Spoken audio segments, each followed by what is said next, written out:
Alright guys, so today is the day. Today, the last chapter of the Promised Neverland has dropped. What a ride it's been. With Emma, Ray, and Norman, what a ride. So, before I get into this live reaction, yes, I'm a little upset. I really love this series. I'm a tad bit upset about this. But before I get into today's chapter, let's recap last week's real quick. So basically, Emma has no recollection of her past life with Ray, Norman, and the other kids from the demon world. She has a necklace from Musica, right? And it seems to be kind of like a catalyst, kind of sparking her old memories. Like she has dreams and stuff of, you know, people in their past. Like she can't make out their faces, but they seem really happy to see her. And, you know, the old man that found her in the snow, he's kind of taking care of her. And a couple months go by and she can't figure out or remember who she is.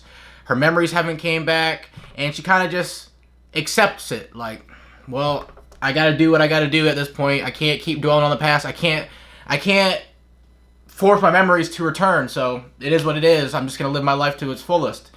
And basically with that, you know, towards the end of the last chapter, the last page of the chapter, she's in town with the older guy, and he's like, yo, being back before the train leaves, yada, yada, yada.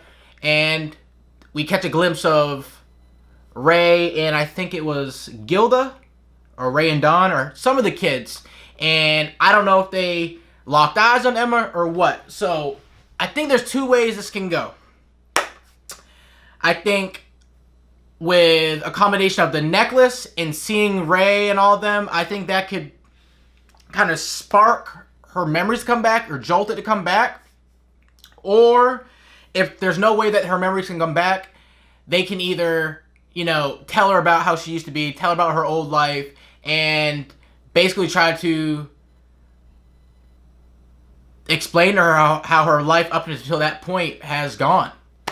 But that's how I see it playing out here. Well, let's hope this chapter is very well written, answers our questions, no loose ends, and yeah, let's hope it's a great end to the series. So let's get started. Perfect.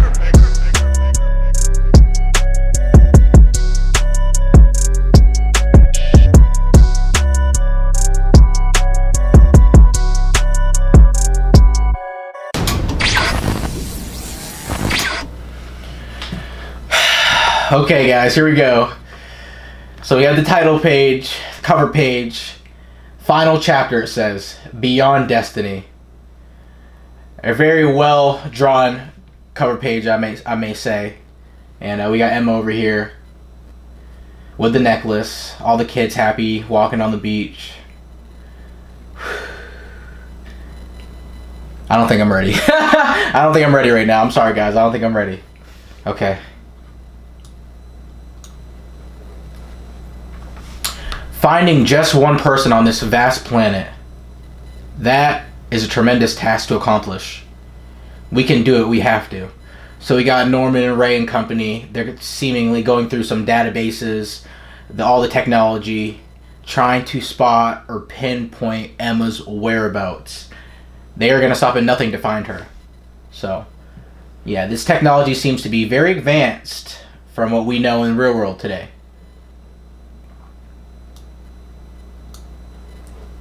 We searched and searched, but we couldn't find her. 2 years passed without much progress. What? 2 years?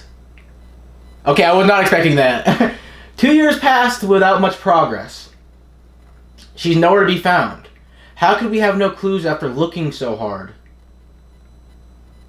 I mean, we love a time skip. We love to see how much these characters have grown, how much they've matured, and, you know, how much their appearance has overall changed.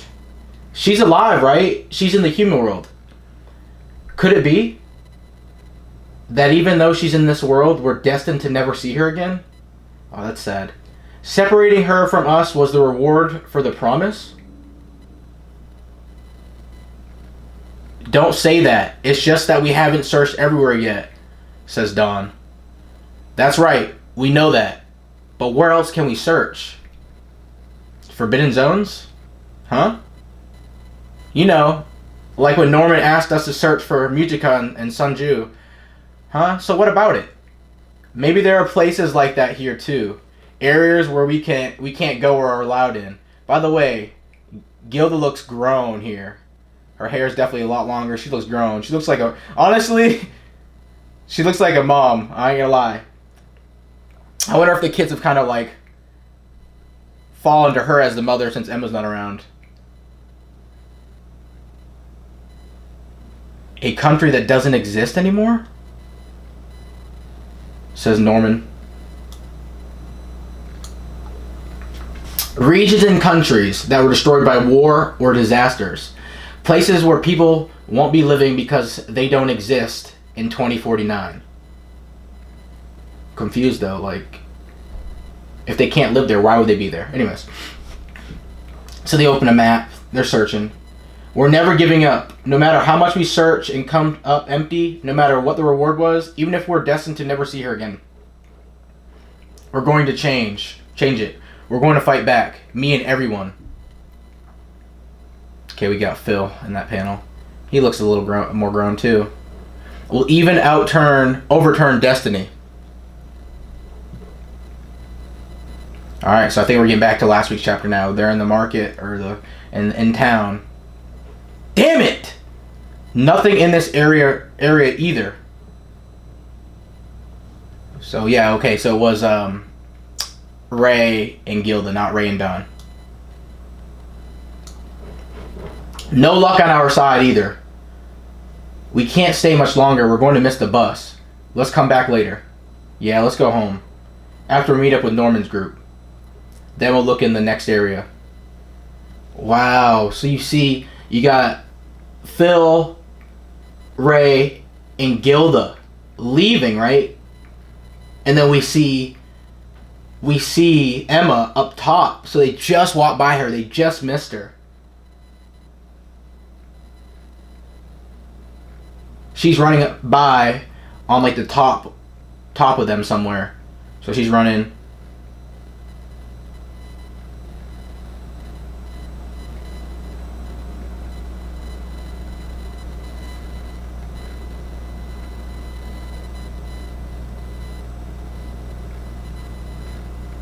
Oh man. So she's running. Somebody grabs his backpack. Oh wow, that's sad. That just brings back flashbacks. Over here, Ray. Ray's like, what? And you see the ghosts, or like the outlines of Isabella. Can't think of his name. I'm sorry, I'm really bad at names. Isabella, the dude that lived in the underground like lair. Forgot his name. Fuck. And then the girl that got sent away in the first arc with the bunny doll. So she's the one that's pulling on his back. Over here, Ray. So he whips his head back. Next page. Go without me. What? Hey, Ray. Oh. Emma, are you here? He's running. Everybody's looking at him like, dude, what are you running for? Like, relax. Emma. And he runs right by the store that they're in. He's huffing and puffing. Maybe it was just my imagination. By the way, Ray, he's grown too. And he's grown into a fine young lad. Fine young lad. The old man that's with Emma is like, Hey, where's your necklace? Huh? Oh. I'm gonna check outside. Oh shit, she's going outside. She spots it. There it is.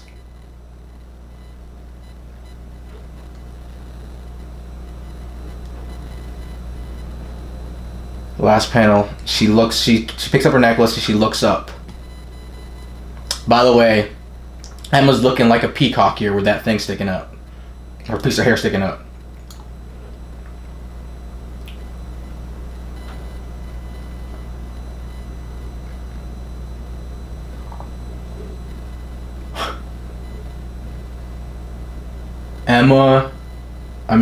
Ray, Norman, Gilda, Dawn, and company are right in front of her as she lifts her head up.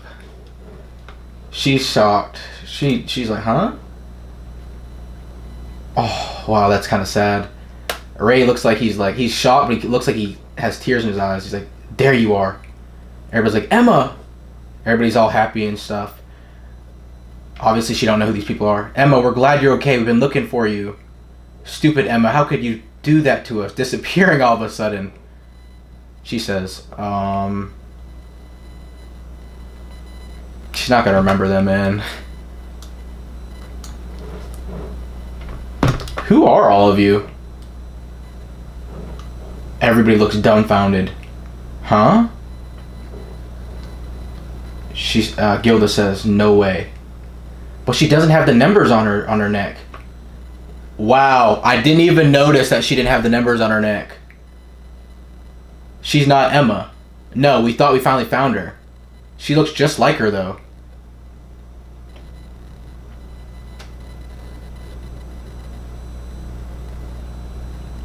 No, this is Emma. You lost your memory, didn't you?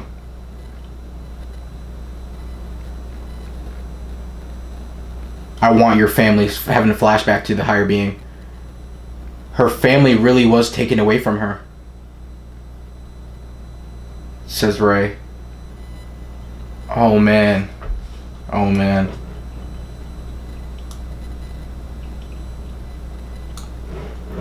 Separated from us, and not only that, her memory and all of the connections with us were taken from her. No wonder we couldn't find her. No.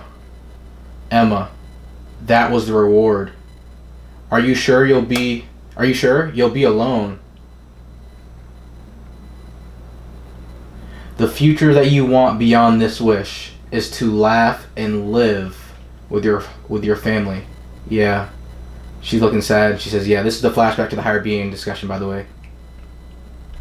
But this isn't a sacrifice. It's settling things. Settling my selfish request. I don't want to kill demons. I don't want to lose anyone anymore either. Of course I want to be with everyone. I don't want to forget them. And this decision will probably anger them too. But this way everyone can go to the human world. There'll be no demons. No one will be food. We'll never have to be terrified. We'll never have to kill. Both humans and demons can be free. We can completely stop the tragedy that we've kept repeating up until now. From now on, everyone can live happily. Wow. So she didn't get tricked. She didn't get tricked. Talk about a selfless decision, man. She gave up what mattered most to her in order for everybody else to be happy and in order to accomplish the goal that they had set out. She gave up the thing that she cared about the most. It's sad.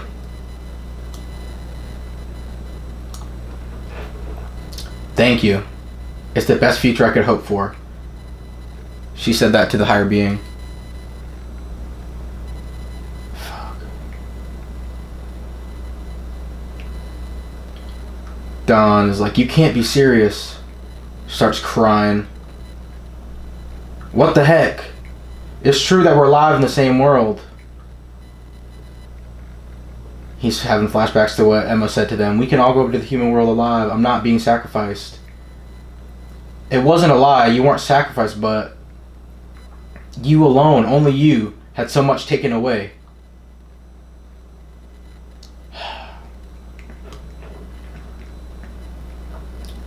No.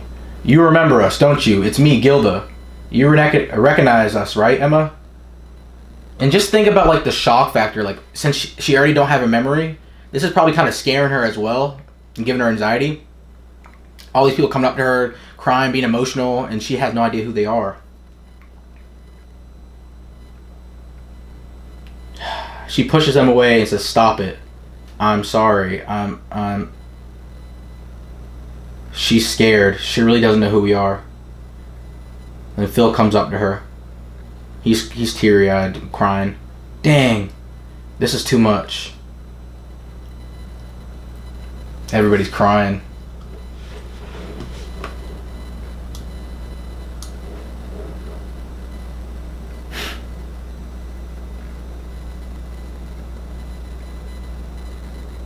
Thank goodness, says Norman.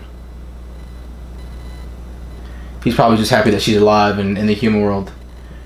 Kyoto's like, Norman? Even if your memory's gone, I'm glad you're alive. You're eating well, staying healthy, without any injuries, smiling, looking happy, and not alone. We were able to meet you here, and I'm really happy about that.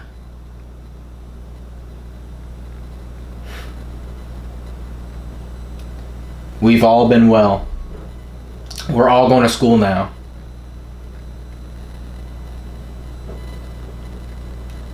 Sislo and I and everyone are starting to feel better.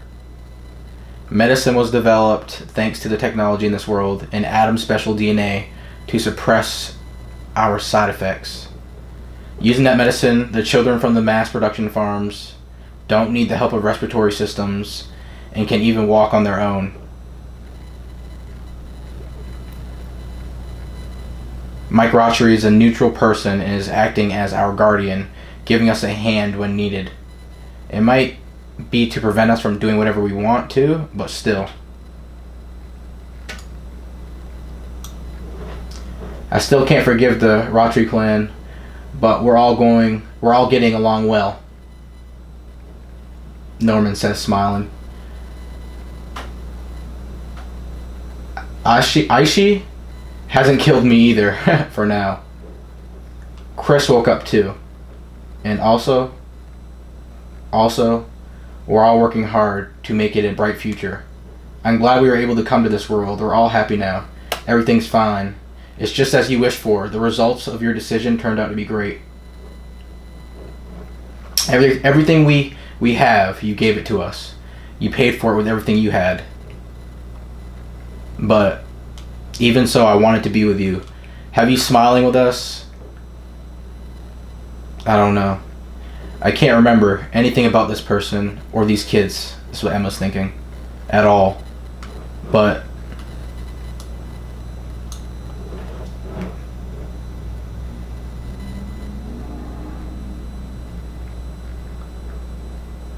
huh? What? Why am I... Even though I don't know them, though I don't know anything, though I can't remember, why does it feel warm but also painful in my heart? I wanted to see you.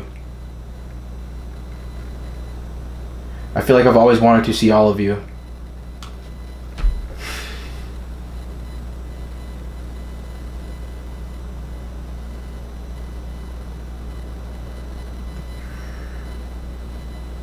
Everybody's crying. There was a future we wanted. There was a destiny we couldn't change. We fought back and fought back. We grasped something. We lost something. You'll never see your family again. So what?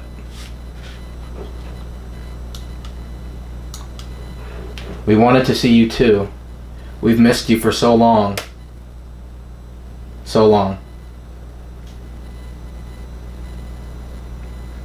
It's okay if you forgot, even if you can't remember, even if you're different from who you used to be.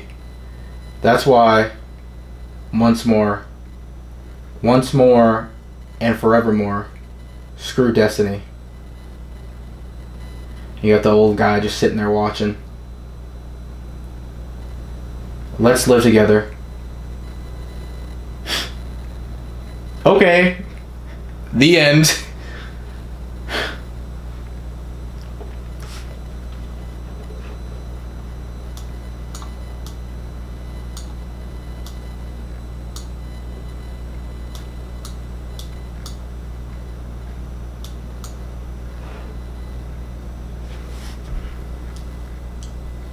It's really over.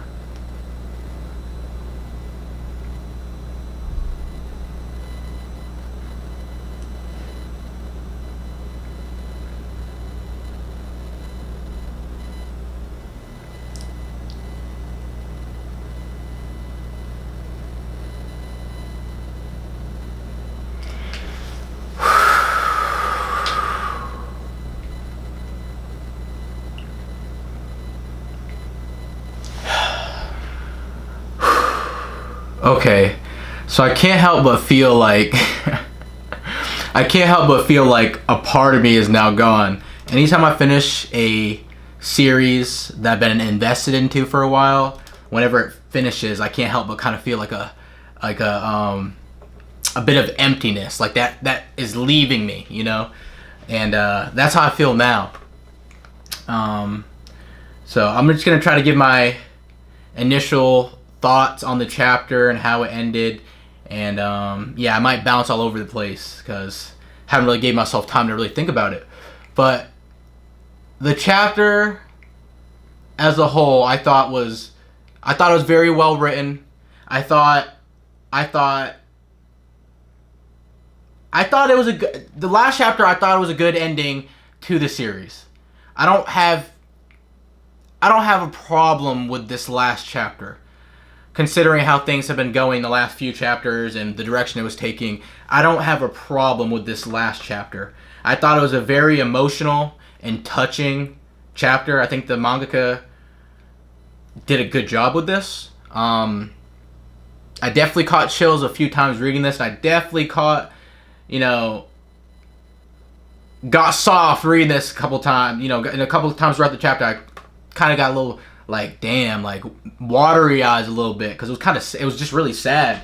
Last week in the comment section, me and a few other people were talking, and some people don't like how it went. Some people are okay with it, and I forgot who it was, but we were talking how there's two ways that this could happen. Either seeing them and with the necklace and everything, it could, jumpstart her memory and she could remember, or they could just be happy that she's alive and stuff. And of course, at first they weren't really, they couldn't understand it, and they were kind of upset that she didn't remember. But Norman was like, I'm just happy you're alive. I'm happy you're eating well. I'm happy you're in the human world. And he understood what she sacrificed and why she sacrificed it, because that's who matters the most to her. And he understood how much she was giving up with the sacrifice. So he was happy that she was alive and well. And he even said, it's everything that you thought it would be. The sacrifice wasn't in vain per se. Even though he doesn't want her to lose her memory, her sacrifice wasn't in vain. Everything worked out. And I just thought that was very touching, seeing all the kids cry and everything. And you just gotta put yourself in Emma's shoes. Like, say that happened to you, and you got all these people like talking about how, oh, Emma, and like they remember you and you have no idea who they are. Yeah, you have a feeling because you've been having these like feelings and dreams, but you have no idea really who they are, and they seem to know your whole life. That's gotta be like, come as a shock, and that might be overwhelming at the time. But one thing I like though is when they were about to leave. Sorry, like I said, I'm jumping all over the place. I haven't had time to really gather my thoughts. I liked how when they were jumping, or when they were about to leave, they had that callback to Ray kind of felt a tug on his backpack, and it was the ghost of people that they lost that they cared about. I really liked that. You could see it was the girl that they lost in the first arc with the bunny doll, and then you saw the guy from the bunker, and then Isabella's outline. So it's kind of like their way of like, hey, come back here. And I thought that was very touching to kind of throw them in there, pay homage to them, those characters that they lost that they cared about. And I like that the higher being didn't trick Emma. That Emma knew full-heartedly what she was giving up by agreeing to this deal. It wasn't like the higher being tricked her. He knew. He let her know what was up, and he's like, "Are you sure?" And she gave it up, and she basically said what she wanted. She had to get rid of her selfish desires, so the rest of her family could prosper and they could be happy. And she gave up everything, the thing that mattered the most to her, and that says a lot about her character. That says a lot about how she feels about them. She gave up what mattered most to her to make sure that they were alive and well and happy in the human world, and everything was the way she anticipated it, and she knew that. So she basically didn't lie to the kids, because she didn't get stuck in the demon world. She may have not told them, I guess you could say, the whole truth as to what was going to happen, but knowing that they were making it into the human world and everything's going to work out, that's what mattered the most to her. Another thing, I didn't know 2 years had passed. They're saying 2 years passed in here. I mean, obviously you can see a lot of the characters are more mature. They've grown up. Like I noted in the live reaction, Gilda looking like a whole mom. I think Ray looks kind of badass, honestly. I like Ray. I think Ray's one of my favorite ones. I like Ray a lot. and Norman, man. Norman was my least favorite out of the three. I've always been a Ray fan, but Norman, you know, I like in the heat of the moment, he was calm and collective for the most part. Yeah, he was crying, but like he thought about it, thought about the whole situation. He analyzed the situation and was like, this is what she wanted. And I like how they decided to basically like, all right, well, we're going to be here for you. You were here for us. And screw destiny, pretty much. Like, we're going to find a way. We're going to make you remember somehow, or we're just going to teach you the things you taught us and basically try to help you remember things or know about what happened in your past. One thing I didn't really like that much, was how abrupt it was at the end where they're like, let's live together. And she's like, okay. That's the only thing I didn't like too much. It was like, they're having this emotional talk about how she doesn't remember them or their faces, but she's had a feeling that these are the people that she's supposed to see, yada, yada, yada, and then all of a sudden, let's live together. Okay. That's the only issue I have with the chapter. But yeah. The Promised Neverland, I really enjoyed the series. I know a lot of people had a problem with it after the first arc. They said it went down in quality, which I still enjoy the show, but I get where they're coming from, because the first arc, man, that really drew you in. It was on some, like, Battle of Wits type of stuff. Like, it was kind of on some Death Note vibes. Like, you know how Light in L Battle and Death Note, that's how it was. It's like, you never knew it was going to happen each chapter. You never knew. So, I think that's why people had a problem with it, because that first arc was like 10 out of 10. That first arc was phenomenal. And I'm sure, you know, this rest of the story has had its problems here and there. I enjoyed it. I'm not going to sit here and be like, oh, this story fell off so bad. I enjoyed it. I enjoyed the series. I can't wait for the anime to come out. But I do see where people are coming from on that, because that first arc was like, it came out with a bang. Like, bang, this was good. Like, 10 out of 10. Like, every chat, I couldn't wait each week. I was like, okay, what's going on? What's going to happen? What's happening? But, so I see where people, you know, may feel that way. I don't feel that way, but I see where people do feel that way. And although I know when I was reading this, like, I think after I got to, like, in the hundreds for chapters, that's when the mangaka said, you know, it's not going to be a long series, which I was okay with. And I was actually really surprised that the mangaka was able to finish it up the way he or she did, like, because I thought there'd be more, like, chapters, like 5 or 10 more chapters, but I think they finished it up and they closed they answered all the questions we had. So, again, I have no problems, man. I have no problems. I'm still kind of, I'm sad right now. I'm sad. I gotta find something to fill the void. If you have any manga suggestions, comment them down below, because, man, I'm sad right now. But anyways,